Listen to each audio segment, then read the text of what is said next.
So if we can find peace, and I'll say when we do, within ourselves, and we become one of those beacons of peace, if all of us imagine just seven thoughts concordant, exponentially, you can't even count the impact of that exponentially. So imagine millions, one day billions of concordant thoughts for peace at exactly the same moment. That simultaneous thought is so powerful.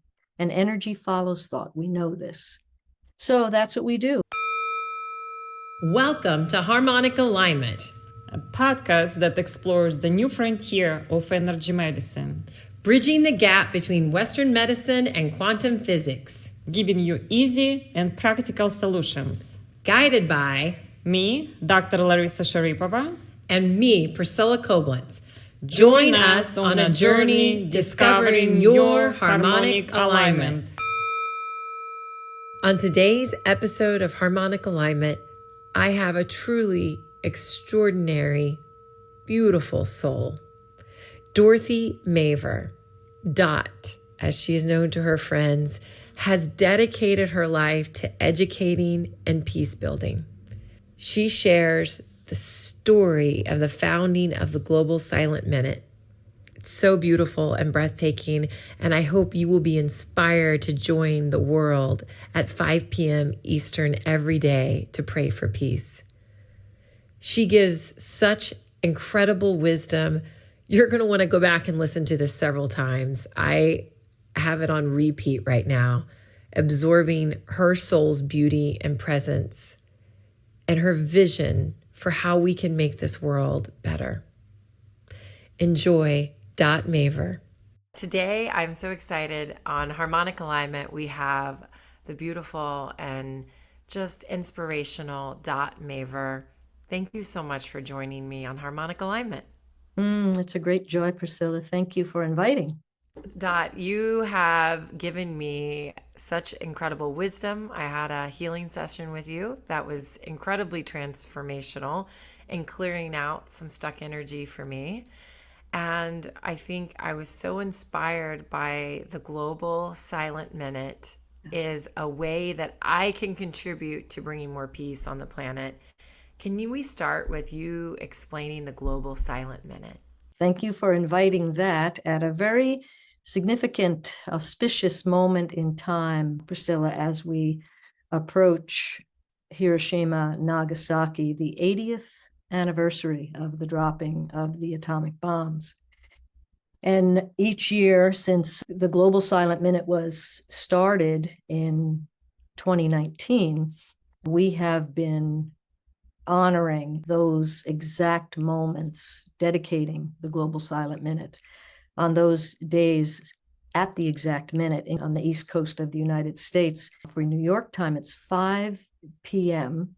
on the 5th, on August 5th, we will offer an exact moment. And at 7:15 p.m., which is 8:15 a.m. on the 6th in Japan, the entire country goes silent. Japan does, in honor of that bomb dropping. And, working with Hibakshas over the years and with so many peace groups around the world and visiting Hiroshima and meeting with the mothers of Hiroshima, it is a profound honor to be here right now and share this in a way that hopefully magnetizes it even further. Because every day at 9 p.m. GMT, every single day, year round, we take 1 minute of silence, inviting all those on the other side of the veil to join us, all of us working in the light, for global cooperation, peace, and freedom. And I'd like to take just a minute and tell the story. Oh, please. Okay. In early February of 2019, 3 groups were meeting in Australia. We were on retreat together on the Sunshine Coast. And one of the women from the Signet Center there had been saying to me, probably for about a year, you have to check out Chalice Well and the Silent Minute. And I was like, okay. And she had placed a book on a coffee table, and it was about 5 a.m. And I padded out into the shared space, and that book caught my eye, and I opened it, and it was the story of the silent minute. And it was one of those moments, you just like catch fire, and you know that you are being given a mission. So anyway, in 1917, Wellesley Tudor Pole was an officer in the British Army, and he was lying on a battlefield next to a fellow officer outside Jerusalem. His fellow officer turned to him and said, "I have had a vision. I see an even greater war coming on land and air and sea. And I know that I am not going to make it through this war.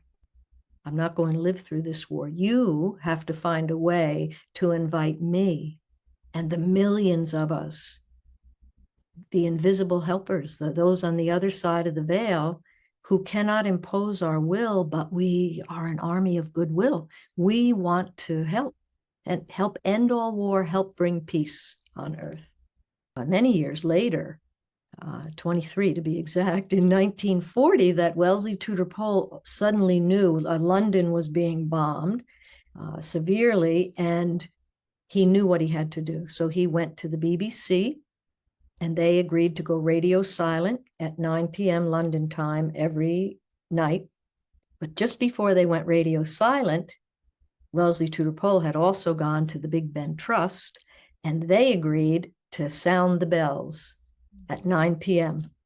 every night. It's why, by the way, our logo is Mount Kailash in Tibet, which is known as the mountain of the bell on this planet, a very sacred mountain.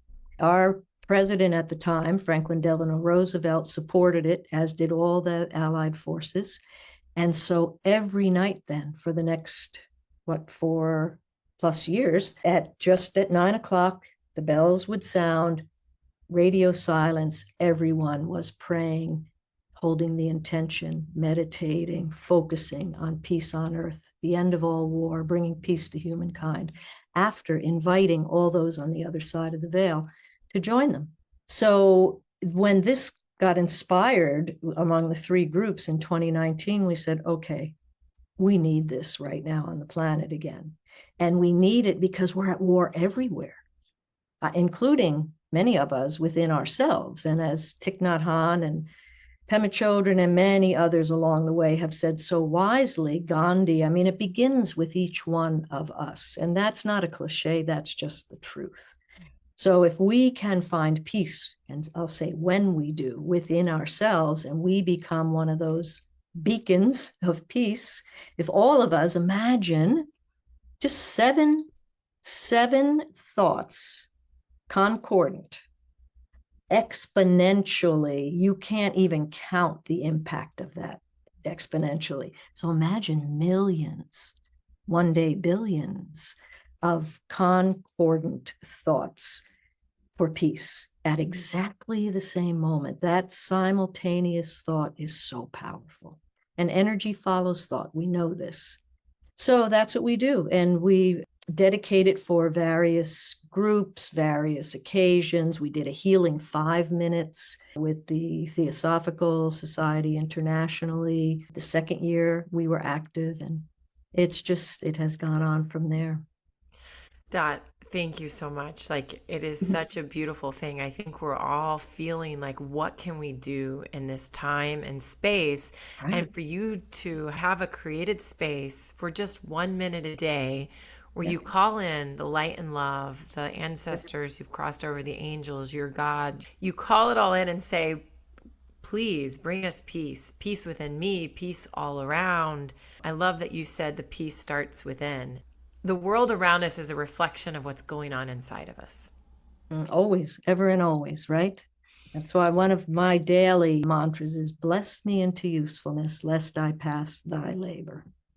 So, and you see the mother of the world behind me here, and it is said that in this time, she's approaching again, and she's lifting her veil, because she had to put the veil down way back when it was too painful. All of her children were causing a lot of disruption and violence, and there was an overfocus on materialism and a separation from spirit and the realization of who we actually are as vessels to express the truth of divinity out here.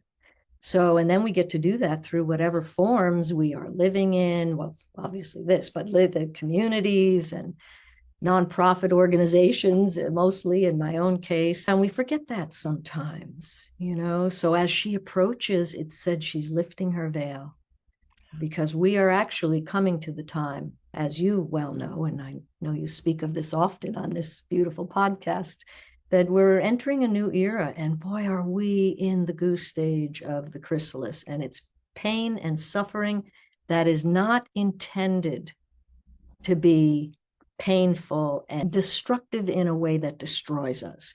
It is intended to stimulate our awareness of our immortality.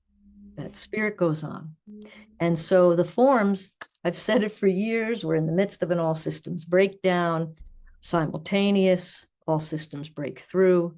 And right now is that critical goose stage. Everything around us is breaking down. Do we have the capacity? And you address this all the time, and in your podcasts, and when I met you, do we have the capacity to transform, which is different than just moving things around, right? Truly transform the nature, the structure of the form, so that the essence, the divine essence, can show through, because we have so many great infrastructures. They just don't work with this, the operating system that's in them. It needs an update. That's where we are. And so the Global Silent Minute is dedicated to that realization of the new era of peace on earth. It's a reminder that we're all one, and that we're affecting ourselves, but we're affecting everything in the field. We affect the planet, we affect nature, we affect animals. And this sense of unity to be doing this across the globe at the same time, calling that in, is got to have a profound impact in this day and time on our own internal system, but all around us. And I think that you and I agree that there has never been a better time to be alive. Like, I get all excited about it, but I also know that in the middle of this amazing, beautiful time, there's pain and chaos at a heightened level. And people are really, if it doesn't resonate within them yet, that this is the most beautiful time to be alive, the guidance of going within, that they're just disconnected. They're cut off from the knowingness that we are all one. What is some more wisdom to get people to realize that there's so much more than what we see? It's not just their own body. There's such power inside individual souls. And we need to show them the way, or light the path so they can activate it in themselves, or any guidance around that for people. Yeah. That, as you bring that up, there's a big difference between teaching and educating, right? True education, educare, means to draw forth or lead out. And that's that inner knowing. Frankly, I don't think we are going to resolve the issues out here on the level they were created. Yes. That's not going to happen. So it has more to do with consciousness. And the thing that is going to shift everything is when enough of us realize what you just said, that indeed we are one human family, but even that whole system isn't the whole story. It's just like within this whole system called DOT, everything is laboring all the time. My heart and liver and all the organs, the blood is flowing. I don't have to think to swallow or to take a breath or blink my eyes. It just happens. So to appreciate that and to make that shift from a worldview that in the past has really captured us in separation consciousness, and even the way we do business, and even our healthcare system, frankly, everything is so siloed. And when we realize that we are one great symphony playing off the same score, then we recognize, oh, okay, so I get to play my unique role. I get to sound my note, and it's always within that whole system. this system nested within a larger system, nested within a larger system. But it's that basic shift is what I premise is happening from separation consciousness, well, from separation, everything, to unitive consciousness, this realization of the truth of our oneness and one source differentiation. So practically speaking is what you're asking. What do we do? You know, when you're talking about the largest number of refugees on the planet in history, and of course, we have the most people on the planet in history, what is it that can make a difference? And what we are seeing everywhere is when enough of us turn our attention to the larger issues that impact everyone and everything. For example, our soil, regeneration of soil, our water, cleaning, purifying the water, our health, our criminal justice system, from punishment to restoration. We're gradually making that shift. And for each one of us, it begins with our own daily practice, whatever that is. When I first met you and you sounded your voice, oh, my heart just opened, Priscilla. So whether it's through sound, we don't even have to say healing, but the vibrational aspect of life, like the dawn chorus of the birds on our side porch here in this gorgeous part of the US, is just amazing. When we put ourselves in touch with the literal dawning of every new day, it activates within ourselves what we know is at the heart of every atom. And that is a little tiny taste of the dog star Sirius, that brilliant star of sensitivity, whose keynote is freedom. But a freedom unlike what we think it is. It's a freedom to realize our unique contribution makes a difference and to give it fully, knowing we've lost nothing. So that's what I would say. And then there's lots of practical things that everybody can do. We can talk about if you want, but it's really that shift in attitude from feeling separate from everything and focusing on what we don't want or trying to fix what we don't want. And instead, really focusing on what it is that we call forth, knowing that nothing is ever what it seems to be, and all is well in spite of outer seeming. That just lights me up because I love what you just said, that we're all a symphony and that we all have our own note, and the symphony isn't complete unless everyone is singing their note. Yep. So we all are called to this time, and then it's about empowering, yourself to find that freedom is not outside of yourself, it is inside of you. Exactly. And then what is that vision that we're calling forth? Because we are powerful creators. And the more we step into our sovereignty, freedom, our power within, in a way that, like, I love that you said soil, because that's something that isn't just for me, it's for everything. Everything that exists on this planet needs healthy soil. Yeah. Yeah, one of the areas of focus for me right now is with a group that is looking at developing whole systems healing technology. Mm-hmm. And one of the first initiatives is to help the bees. I guess everybody says save the bees. For me, it's help activate the truth of the bees, who they are in this great symphony and what role they play, and help them be their best selves. So there's two groups, unity.earth and codes, CODES.earth. And that's like codes for a healthy earth. Both of those groups are global groups that many of us have been with for years now.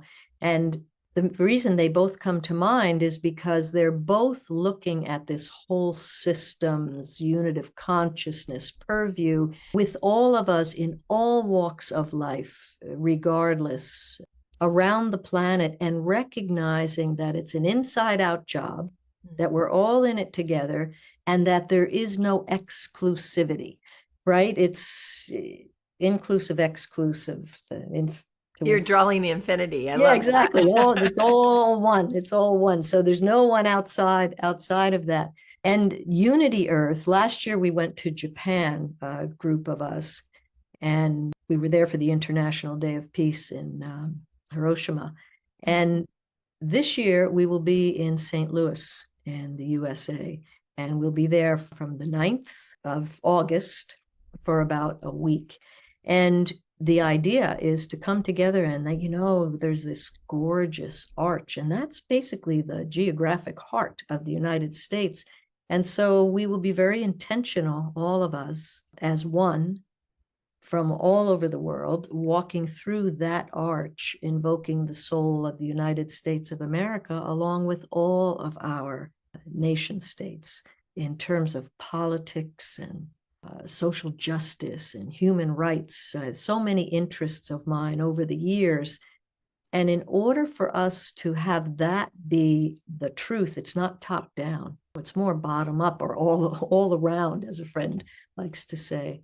In this country, the River Phoenix Center for Peace Building is doing a wonderful job with a lot of those issues.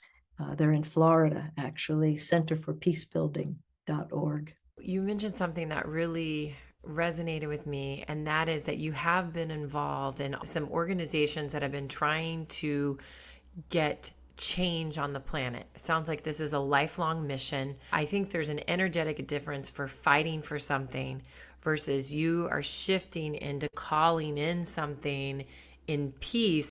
How do you help the warrior who is out on a mission to stop something or fighting against something, see that your real true power is, there's a shift, right? How do I articulate that? Fair question. Where my mind goes is 37 different directions at once, as part of my background includes running a presidential campaign in the company of political activists from around the country. When Dennis Kucinich ran for president in 2004, I was the founding executive director of the Peace Alliance, which became one of the largest lobbying efforts in the United States for a Department of Peace. And I'm a co-founder of the Global Alliance for Ministries and Infrastructures for Peace, which is still active in many, many countries. We are actually partly responsible for numerous national peace academies and ministers of peace landing on the planet. So, ministries of peace. So when you ask that, one of the things I've always said, because you can kind of get it, right? If you're a cigarette smoker and you want to quit smoking cigarettes, like, what do? I hate cigarettes. They make my clothes smell. I can hardly walk up a flight of stairs. You could go on and on. Every time you say something with cigarettes in the sentence, you are throwing a log on the fire of cigarettes. That fire, that is like a bonfire. You can't get away from it. And the magnetic pull of that is like, okay, I give up.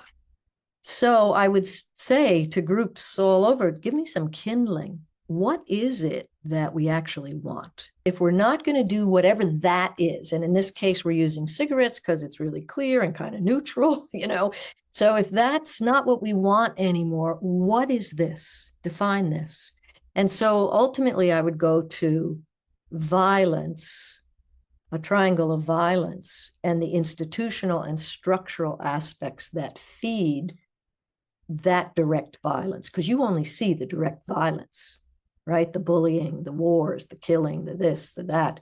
You don't see what it is that's in the cultural, social fabric that's institutionalized that actually supports that.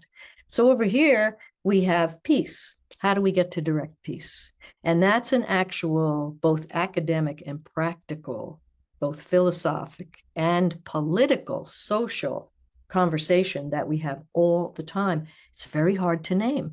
Now with cigarettes, what is that? That is, I'd like to be able to take a deep breath and not cough.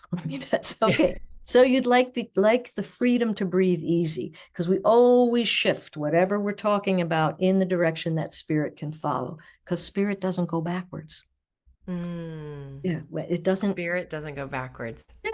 Right? It just doesn't. So once we get into that flow and we start to shift our thinking, all our elementals here are like, I thought we were doing cigarettes. Oh, no, I get it. We're doing health. We're doing well-being. We're doing deep breathing. We're doing exercise. I got this. Suddenly we are in the flow of an ease of life that happens when we are able to shift our thinking, therefore our speaking, therefore how we feel, therefore how we act. That's basic change theory in a very practical sense. So the more people got that, the more political activists were able to understand that anger is a fossil fuel.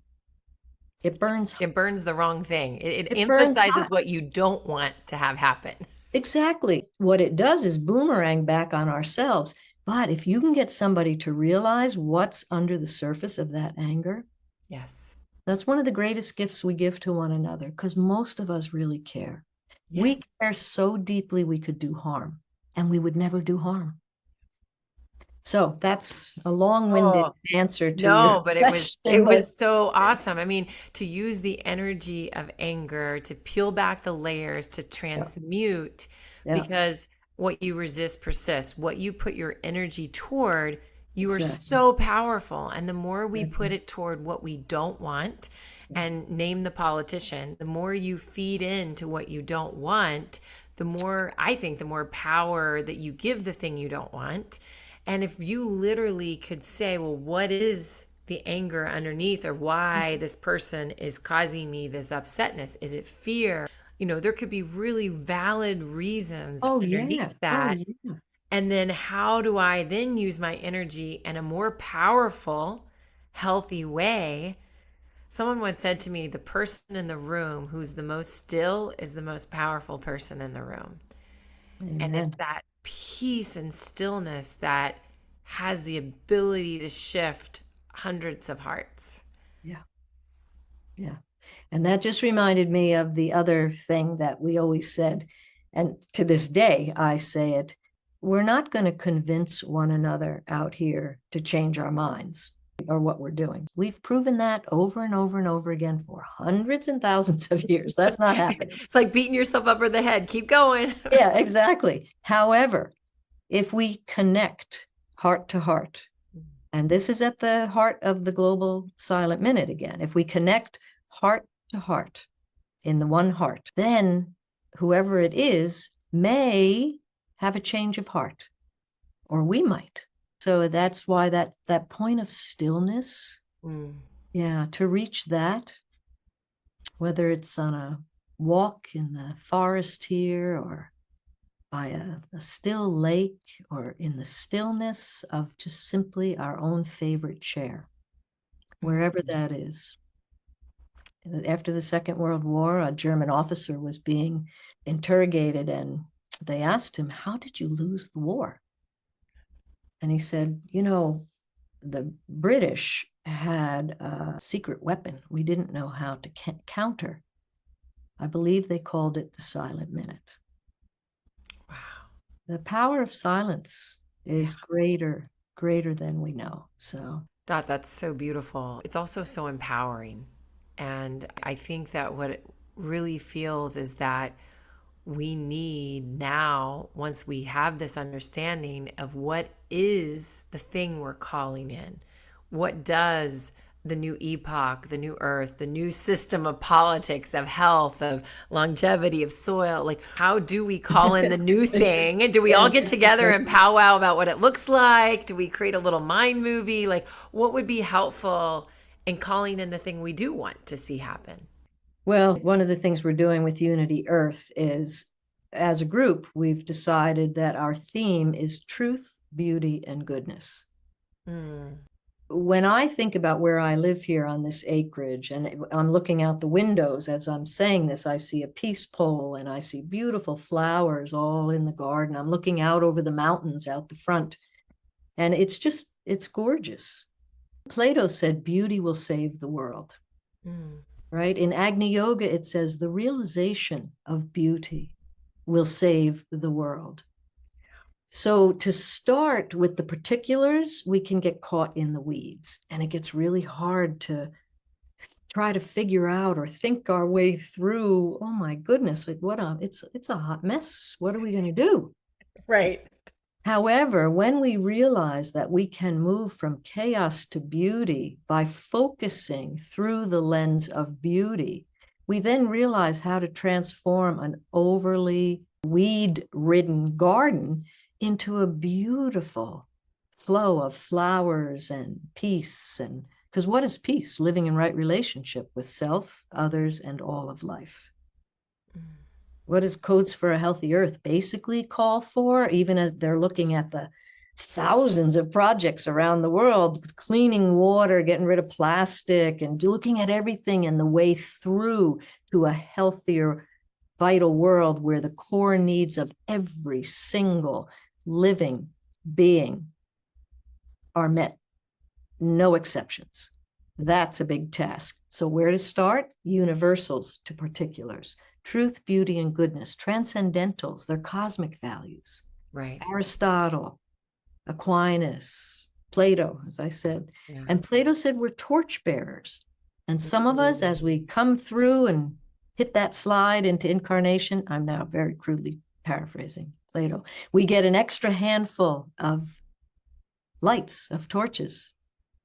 And what do we get to do? We get to both light the way and pass them out. So that's the deal. Over the years, as a peace builder and educator, primarily, the Maver method is a revolutionary fast pitch softball hitting technique. And my friends used to say it's a good thing that that's one of the things you do. Yeah, this is one of your early in your career. You were an incredible softball player. Yeah. So it's a good thing you could hold a bat because it grounds you, right? But the truth is, the most grounded thing we can do is stand in truth, beauty, and goodness, knowing that's who we are essentially, no matter what's going on, no matter what's happening in our world. And this world is very painful in many ways right now. Yeah. So how do we walk with the Lord of pain in a way that doesn't take us down, that actually helps us realize our essential divinity and that we each have value and wisdom and a unique contribution to give out here. And that, as we all come together through that, is what is going to move us through. Because as Buckminster Fuller always said, don't fight the prevailing system. Create a system that works better, and that will die of attrition. Again, I crudely paraphrase, but that's my life. So, yeah. You've been finding better ways through. Exactly. And you keep evolving as you figure out, and you're connecting with your own innate wisdom when you're recognizing that beauty and peace start from within, and you recognize that. Yeah. I always say my boss is the spirit of peace, who is also known as the spirit of equilibrium. Yeah, because we're a lot out of balance on the planet right now. And the planet herself, this is the other thing, for the planet herself to come into balance, I see two distinct things as necessary. One is to recognize the dual origins, because we've kind of gotten away from this recognition of dual origin. Well, you could call it an electricity, positive, negative, or male, female, but everything included in that. No one left out of that, however we look at that in the great flow of life. And so for the planet herself, she is realizing her sacredness right now, just like all of us are. So of course there's going to be that kind of disruption that comes when we step on the path and it's like, oh, I see what I've been doing. Yes, I want to change that. I could do better than that. That's what is happening. And the second thing has to do with peace, basic peace, which means we understand that we move from darkness to light, from death to immortality, from chaos to beauty. Dot, you have just shared, I'll call them all mic drop moments. What you're sharing with us is something the planet and every soul already needs to hear. But is there something, if you had a microphone, then every being could hear you from the rooftops? What is that message you think every soul needs to hear? My goodness. Well, it's tied to your harmonic alignment. Joy is a special wisdom. That would be the one thing that I would shout out. You may not always be happy, but joy is a special wisdom. And along with that, for each of us to know in the present what is going on. Right now, Chiron is in the sky. Right now, it's all the time, but right now in the sky, aspecting others in this solar system, playing a part that is helping humanity. Chiron is wounded healer, master teacher, and helping humanity who's been very wounded, thanks to ourselves primarily, but very wounded and has done some wounding. And we are being offered the opportunity with the help of Chiron to heal the disease of separateness. And when we heal the disease of separateness, because it's just a dis-ease, it's an imbalance in the system, then the spirit of peace, the spirit of equilibrium gets to flow. And when that happens, we will realize the new era from within ourselves throughout the entire planet as she takes her place in this solar systemic gorgeousness as a sacred planet. I didn't think it could get any better, Dot, but yes, joy, healing the separateness. That's my prayer for every soul, that we recognize that. Yeah. Peace begins with me. Peace begins with me. Well, it's what an honor. We're going to share the links of all of your work, but some of the ones that we really want to highlight, the globalsilentminute.org, yes, as well as the National Peace Academy.us, Center for peacebuilding.org. Is there any other things that you want to highlight? Unity.earth. Unity.earth. Wonderful. I can't thank you enough. I hope I get to have you back many times, and we get to have fun and joy as we talk and imagine what that new earth is going to look like. So thank you. Thank you, Priscilla, and thank you for the work that you're doing, particularly with your voice and sound, that I know from personal experience is beautifully effective. Yeah, thank you. Thank you.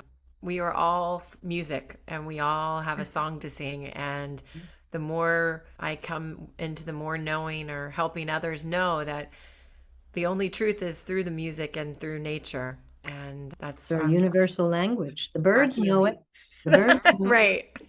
The birds know it. The plants know it. The plants sing songs to us. We know that now. Right. That's right. And you know why we feel so good when the birds sing? Because they only sing like that when they're safe. Yeah.